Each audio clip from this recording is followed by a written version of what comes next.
நம்ம அம்மாங்களுக்கு மட்டும் சாமி என்ன 10 கையா குடுத்துருக்கோம். பாப்பாவோட பர்த்டேக்கு வாங்கம்மா ஒரு மினி மார்க்கெட்டே எடுத்துட்டு வந்துருக்காங்க. எங்க வீட்லயே பூத்த புளிச்சக்கீரை. இது இந்த சைடுல அவ்வளவா கிடைக்கிறதே இல்ல. ஆனா எங்க ஊர் சைடுல இது ரொம்ப ரொம்ப ஃபேமஸ். அடிக்கடி செய்வோம். ரவா லட்டு, முறுக்கு, அப்புறம் எனக்கு ரொம்ப ரொம்ப பிடிச்ச மாங்காய் ஊறுகாய். இன்னொரு 15 நாளைக்கு ஸ்நாக்ஸ் பிரச்சனையே இல்ல. பாப்பாக்கு இன்னைக்கு பர்த்டேனால பசங்க எல்லாத்தையும் கூட்டிட்டு சாமிக்கு ஒரு அட்டெண்டன்ஸை போட்டுடலான்னு கிளம்பிட்டோங்க.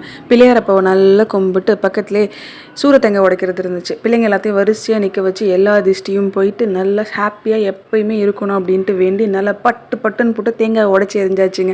அப்படியே வீட்டுக்கு வந்து அத்தை நல்லா மட்டன் குழம்பு ஃபிஷ் எல்லாம் பிரித்து வச்சுருந்தாங்க. வந்து அம்மா பார்த்தா பிள்ளைங்க எல்லாத்தையும் வரிசையாக உட்கார வச்சுட்டு அழகாக ஊட்டி விட்டாங்க. நமக்கு வேலை மிச்சம்டா. சாப்பிட்ட கையோட அப்படியே ஒரு குட்டி தூக்கத்தை போட்டுட்டு ஈவினிங் ஆனோடனே அப்படியே கேக் கட்டிங்லாம் பண்ணியாச்சு. இது நானே செஞ்ச கேக்கு பார்க்கவே செம்ம காமெடியாக இருக்குல்ல.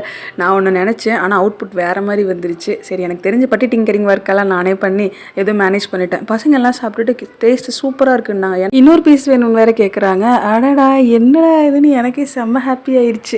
இப்படி தாங்க எங்கள் பாப்பாவோட பர்த்டே நாங்கள் ஹாப்பியாக செலிப்ரேட் பண்ணோம். உங்களுக்கு இந்த வீடியோ பிடிச்சோன்னா லைக் அண்ட் சப்ஸ்கிரைப் பண்ணுங்கள். தேங்க்யூ.